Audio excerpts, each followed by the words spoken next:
تو کس لوگوں نے ان سے پوچھنا شروع کیا نا یہ مسئلہ, انہوں نے کہا بھائی یہ مسائل بتانا مفتیان کرام کا کام ہے, میری فیلڈ ایتھیزم, اور واقعی اس میں بڑے ایکسپرٹ ہیں وہ, کیونکہ ایک چیز کو فوکس کیا نا, ایک چیز کو ہی فوکس کر سکتا ہے انسان زیادہ. تو اب جناب راجہ ضیاء صاحب تو تھوڑے سے مشہور ہو گئے, تو اب وہ طلاق کے مسئلے بھی بتانا شروع کر دیں, تراویح کے مسئلے بھی وہی بتا رہے ہیں, عمران خان پہ تبصرے بھی ان کے آ رہے ہیں, جنرل باجوہ پہ بھی رپورٹیں پیش کر رہے ہیں. اگر وہ ایسا شروع کر دیں نا تو میں پتہ کیا سمجھوں گا, تو جس چیز پہ وہ رپورٹیں آ رہی ہیں نا مجھے اس پہ بھی اعتماد کیا ہو جائے گا, ختم. کہوں گا بھائی یہ ایک آدمی ہر چیز میں ہی فنٹر کیسے بن گیا یار, کیونکہ بس اتنا ٹائم کہاں ہے, اتنا ٹائم نہیں ہوتا کسی کے پاس. تو جو شخص ہر چیز میں ہی فنٹر ہے, اس کا مطلب وہ کسی بھی چیز میں فنٹر نہیں ہے. تو یہ دماغ بنا لو اپنا, یہ سارے مسئلے حل ہو جائیں گے انشاءاللہ. صلو علی الحبیب. اور کوئی مسئلہ بھائی میں دیوبندی بریلوی اہل حدیث کی بات نہیں کرتا, جس کا بھی عقیدہ شرکیہ ہو, جو واضح لفظوں میں یا اللہ مدد یا رسول اللہ مدد کا قائل ہو, اور اس کا عقیدہ یہ ہو کہ ہم جہاں سے بھی نبی کو پکاریں, نبی ہماری پکار کو سنتے ہیں اور ہماری پکار میں حاجت روائی کرتے ہیں, اللہ نے آپ کو اختیارات دیے ہیں. تو چاہے وہ دیوبندی ہو, بریلوی ہو, اہل حدیث ہو, اس کے پیچھے نماز نہیں ہوتی. اب یہ اتنا براڈ مائنڈڈ بننا کہ ہر ایک کے پیچھے نماز ہو جاتی ہے, ہم فرقہ پرست نہیں, ہم سب کے پیچھے نماز پڑھ لیتے ہیں, نہیں بھائی ہم تو نہیں پڑھتے سب کے پیچھے نماز, ٹھیک ہے نا. اگر آپ اس کو فرقہ پرستی سمجھتے ہو, ایک باؤنڈری ہے اسلام کی کہ عقیدہ تو کم از کم شرکیہ نہ ہو نا. کیا قادیانی نماز پڑھائے گا میں پڑھ لوں گا اس کے پیچھے, میں تھوڑی پڑھوں گا نماز اس کے پیچھے. تو قادیانی نے ختم نبوت کا انکار کیا, تو شرک تو ختم نبوت کے انکار سے بھی بڑا جرم ہے. تو جو صاف لفظوں میں شرک کر رہا ہو, ہاں ہم بلا وجہ فتوے نہیں لگاتے. بعض دفعہ لوگ یا رسول اللہ مدد کہہ دیتے ہیں, لیکن جب ان سے مطلب پوچھا جائے تو بڑا ڈیٹیل میں ان کے مطلب ہوتے ہیں, جو وہی جانے اللہ ہی جانے. لیکن وہ صاف لفظوں میں کہہ رہے ہیں نبی ہر جگہ موجود ہیں, نبی حاجت روائی کرتے ہیں, مشکل کشائی کرتے ہیں, نبی بشر نہیں ہے, نور ہے, انسان ہونے سے انکار کر دیا. یہ تو قرآن کی بیسک کا انکار ہے بھائی. تو ایسے شخص کے پیچھے نہ اس کا ذبیحہ حلال ہے, ذبح کیا ہوا جانور, نہ اس کی ایسی خاتون سے نکاح حلال ہے, اور نہ ایسے شخص کے پیچھے نماز ہوگی آپ کی. تو یہ چاہے وہ دیوبندیوں میں ہو, بعض دیوبندی اس ٹائپ کے مارکیٹ میں آ گئے ہیں, ان کے یہ عقیدے ہیں کہ وہ قبروں سے مانگنے کو جائز سمجھتے ہیں, قبروں سے مدد طلب کرنا جائز سمجھتے ہیں, اور وہ سمجھتے ہیں یہ پیر صاحب ہمارے سب حالات جانتے ہیں, تو وہ دیوبندی بھی ہوگا, اس کے پیچھے بھی نماز جائز نہیں ہوگی. سمجھتے ہو کہ نہیں سمجھتے ہو؟ تو براڈ مائنڈڈ ایک حد تک افورڈ ہو سکتا ہے, اس سے زیادہ نہیں ہو سکتا بھائی. ارشاد. ہائے اتنا مشکل سوال پوچھ لیا. کہہ رہے ہیں 12 لوگ مختلف سامان بک رہے ہوتے ہیں, وہ بیچنا جائز ہے. اس کی مجھے تحقیق نہیں ہے, واقعی تحقیق نہیں ہے. یہ اس کی تحقیق نہیں ہے, مجھے واقعی نہیں ہے, کیونکہ فرسٹ ٹائم اس طرح کا مسئلہ آیا. تو آپ ریٹرن میں لکھ کے جمع کرا دیں, ہم تحقیق کر لیں گے. واقعی نہیں ہے, اس لیے میں کوئی جواب دوں پھر مجھے رجوع کرنا پڑے نا. تو اچھا 12 ربیع الاول, ایک پہلے آپ کا سوال پوچھ لیتا ہوں, پھر میں اپنی آپ بتا دیں سوال پوچھ. بچپن میں جو رشتے وغیرہ طے کر دیتے ہیں ٹھیک عمل نہیں ہے, بہت مسئلے ہوتے ہیں. اب بچپن میں طے کر دیا کہ یہ اس کی اس سے ہوگی, اس کی اس سے ہوگی, بڑے ہو کر وہ اس کو پسند ہی نہیں آ رہی ہے, ایک عذاب میں پڑ جاتا ہے. لڑکی کو بعد دفعہ پسند نہیں آ رہا ہوتا بندہ, تو ایسے یا تو کرتے ہی نہیں ہے شادی, 40 سال سے وہ بڈھے ہو جاتے ہیں, اور کرنے پر آتے ہیں تو پیدا ہونے سے پہلے بکنگ ہو رہی ہوتی ہے.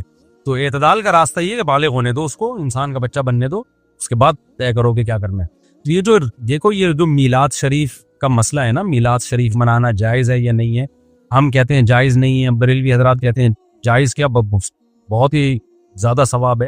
تو میلاد کا مطلب کیا ہے, مفہوم کیا ہے, پہلے یہ سمجھ لو. سیرت کا جلسہ کرنا, یہ چاہے ربیع الاول ہو, چاہے سفر ہو یا محرم ہو, یہ ہمارے نزدیک بالکل جائز ہے, بلکہ باعث ثواب بھی ہے.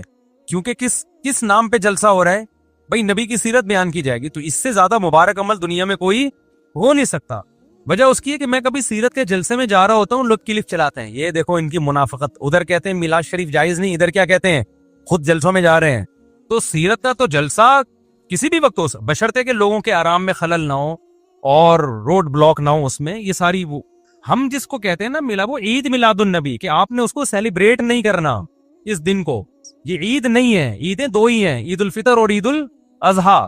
سیلیبریٹ نہیں کرنا, نہانا دھو کے خوشبو لگانا, مبارکبادیں دینا, بتیاں جلانا, اس کا مطلب آپ نے اس کو تہوار بنا لیا ہے. اس کی دلیل چاہیے بھائی. تو یہ جو آج کل جلوس نکل رہے ہیں ایز اے تہوار نکل رہے ہیں, تو تہوار کے طور پر جھنڈیاں اور پھر خوشیاں, اور ایسا تہوار تو جو سچی مچی کی عید الفطر ہے اس میں نہیں ہو رہا ہوتا. تو پھر اس میں وہ جو کچھ ہو رہا ہے وہ چھوڑی جا رہی ہیں اوپر وہ پھلجھڑیاں. تو یہ تو آپ سیلیبریٹ کر رہے ہیں نا, یہ ناجائز ہے. یہ ہم کریں تو آپ ہمیں پکڑیں.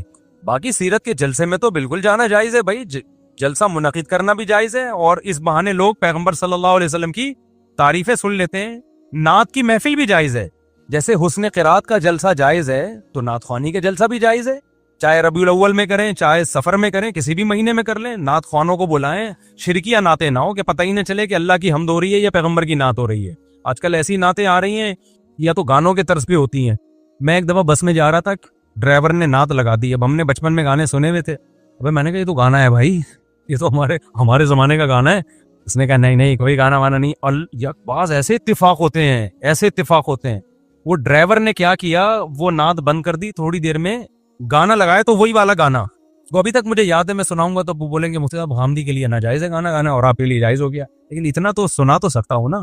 تمہیں یارو مبارک ہو، وہ کیا ہے، وہ ایک مشہور نعت ہے، تمہیں یارو مبارک ہو، ابے کیا ہے، میں گانا ہی بھول گیا یار، تمہیں یارو مبارک ہو میرا محبوب آیا ہے، یہ گانا نہیں، گانے کی رپورٹ پیش کر رہا ہوں آپ کے سامنے، تمہیں یارو مبارک ہو میرا محبوب آیا ہے۔ اب آپ جا کے یوٹیوب پہ سننا لینا، تمہیں یارو مبارک ہو میرا محبوب آیا، یہ بڑا مشہور گانا تھا، وہ چلایا اس نے، اسی پہ نعت تھی چل رہی تھی، تو میں نے کہا دیکھ لے بھائی، اس کی الفاظ دیکھ لے، اور ہاں اوبے تمہیں یارو مبارک ہو نہیں، بہاروں پھول برساؤ میرا محبوب آیا ہے، سنو گلوکار میرے خلاف کیس نہ کرتے، بہاروں پھول برساؤ میرا محبوب آیا ہے، تو اس پہ بنا دیا تمہیں یارو مبارک ہو عمر ابن خطاب آیا، حضرت عمر پہ بنائی تھی، ہاں تو وہ غلط ہے بھائی، جو چاہے حضرت عمر کی تعریف ہو تو آپ کوئی اور اسٹون میں پڑھ لو نا۔